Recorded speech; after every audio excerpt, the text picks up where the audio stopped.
আমরা অনেক যারা বিএড ডিএলএড পড়ুয়া যারা ছাত্রছাত্রী যারা আমাদের বিএড ডিএলএড যাদের কমপ্লিট সেই সমস্ত ছাত্রছাত্রীরা একটু সংশয়ের মধ্যে দিয়ে বিগত দিনে অতিবাহিত করছে। কি সেই সংশয়টা হচ্ছে যে আগামী 2023 সালে কিন্তু আমাদের কোনো টেট এক্সাম কিন্তু হয়নি। 2024ও প্রায় অর্ধেক পেরিয়ে যাচ্ছে, কোনো টেট এক্সাম কিন্তু হয়নি। যে কেন টেট এক্সাম হয়নি, তার কি কারণ, সেই সমস্ত কারণকে আমরা অন্বেষণ করার জন্য আমরা মূলত আজকে টিআরবিটি প্রধানের সাথে আমরা সাক্ষাৎ করি এবং টিআরবিটি প্রধানকে আমরা ধন্যবাদ জানাই যে উনি তার মূল্যবান সময় বের করে উনি আজকে আমাদেরকে সময় দিয়েছেন। যখন ওনার সাথে সাক্ষাৎ করি উনি জিনিসটা বিস্তারিত আমাদের খুলে বলেন। উনি বলেছে যে 2023-এ পরীক্ষা হয়নি কারণ এনসিটি এবং সুপ্রিম কোর্টের মধ্যে একটা মামলা চলছিল, সেই মামলার জন্য মূলত 2023-এ পরীক্ষাটা হয়নি। কিন্তু 2024-এর প্রথম দিক দিয়েই ওনারা যেই মামলাটা চলছিল সেই মামলাটা সলিউশন হয়ে গেছে এবং টিআরবিটি প্রধান পরীক্ষা নেওয়ার জন্য এখন সম্পূর্ণরূপে প্রস্তুত। এখন যেহেতু টিআরবিটি প্রধান পরীক্ষা নেওয়ার জন্য প্রস্তুত, তাহলে কেন পরীক্ষা হচ্ছে না?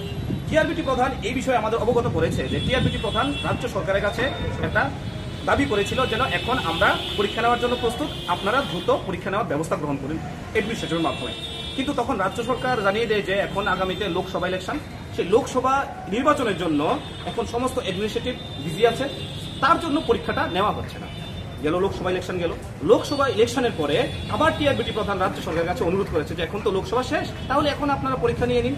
তখন রাজ্য সরকার স্পষ্টভাবে জানিয়ে দেয় যে আগামীতে পঞ্চায়েত ইলেকশন আছে, সেই পঞ্চায়েত ইলেকশনের জন্য আমরা এখন পরীক্ষাটা নিতে পারবো না।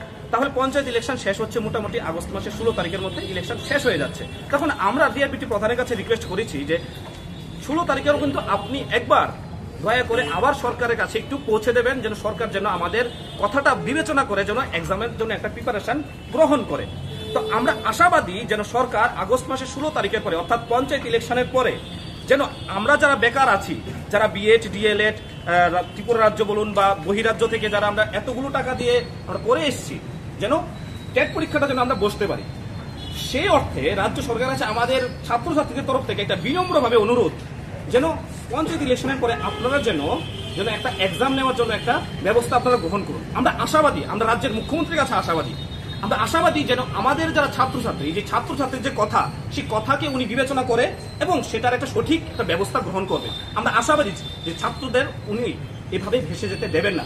তার জন্যই আমরা আজকে মূলত টিআরবিটি প্রধানের কাছে আসি এবং টিআরবিটি প্রধান আমাদেরকে সমস্ত ঘটনাটা আমাদেরকে খুলে বলে। ঠিক আছে, ধন্যবাদ সবাই।